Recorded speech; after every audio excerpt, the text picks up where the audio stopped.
بە بۆنەی 60مین ساڵیادی یەکێتی مامۆستایان لە شاری هەولێر مەراسیمێکی تایبەت بەڕێوە چوو. یەکێتیەکە لە ساڵوەگەڕی تەمەنیدا بەیاننامەیەکی تایبەت بەو یادەیان بڵاوکردەوە و کە لە 7 خاڵدا داواکاری مامۆستایانیان خسەڕوو. گرنگترینیان پێدانی موچە بەبێ دواکەوتن و دەستکردنەوە بە پلەبەرزکردنەوە و دابەشکردنی زەوی بەسەر مامۆستایاندا بە هۆکاری ئەوەی زیاتر لە 160 مامۆستایان زەویان پێ نەدراوە.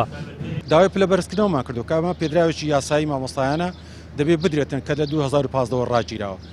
داوای دامەزراندنی مامۆستایانی گرێبەستمان کردووە چونکە ئەوانە ژمارەیەکی زۆرن ڕۆڵێکی باشیان هەیە بۆیە دەبێت بڕاستی ئەو ئیمکانێتیان لۆ بڕەخسێت و بڕەخسێندرێت و دابمەزرێن یان بە گرێبەست یان بە دامەزران بەهردوو دیوە. و لە هەمان کاتیشدا ئێمە داوای دابشکردنی زەویمان کردووە چونکە 60% مامۆستایان زەویان وەرنەگرتووە تا ئێستاکە. بۆی ئەو داخوازیانی ئێمە بۆ ئەوەیەکەوە خزمەتی پرۆسەی پەروەردە بکەین و ئەوەی کە لە ڕابردوودا هەستمان پێ کردووە کە نەختێک جاروبار نەنجی پێوە بۆ خاوی پێوە دیار ئێستا ئەو خاوێ نەمێنێتەوە باشی بڕێ بچێت. پرۆسەی پەروەردە و خوێندن لە هەرێمی کوردستان بە قەیرانێکی نادیارە ئەڕوا.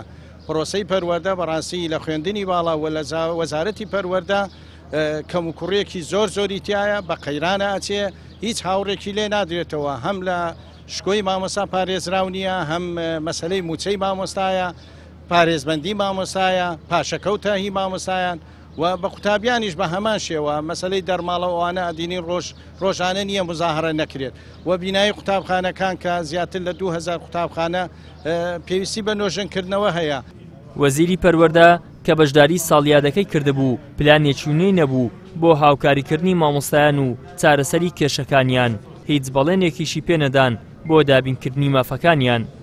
ئێمە لە وەزارەتی پەروەردەی حکوومەتی هەرێمی کوردستان لەگەڵ یەکێتی مامۆستایانی کوردستان لە پەیوەندیەکی بەردەوامین بۆ خزمەتکردنی مامۆستایانی کوردستان و بۆ خزمەتکردنی ئەو ماف و داوەڕەوانەی کە مامۆستایان لە کوردستان هەیەە. ئێمە مامۆستایانی وانە بێژ لە چوارچێوەی ڕێنمایی دارایی ژمارە 14 ساڵی 2021 تەنزیممان کردوون بۆ کۆمەڵێک مافمان پێداون و ئەوەی بکرێ بۆ خزمەتکردنی مامۆستایانی وانە بێژ حکوومەتی هەرێمی کوردستان درێغی ناکا.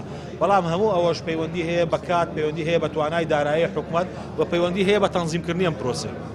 لە کاتێکدا یادی 60مین ساڵیادی دامەزراندنی یەکێتی مامۆستایانی کوردستان دەکرێتەوە کە پرۆسەی پەروەردە لە بارودۆخێکی سەخت و خراپدایە بە هۆکاری پشتگوێخستنی مافەکانی مامۆستایان و قوتابیان و شکستی حکوومەت لە دابینکردنی پێداویستیەکانی ئەو کەرتە گرینگە. ئیدریس محەممەد، کەناڵی ئاسمانی پەیام، هەولێر.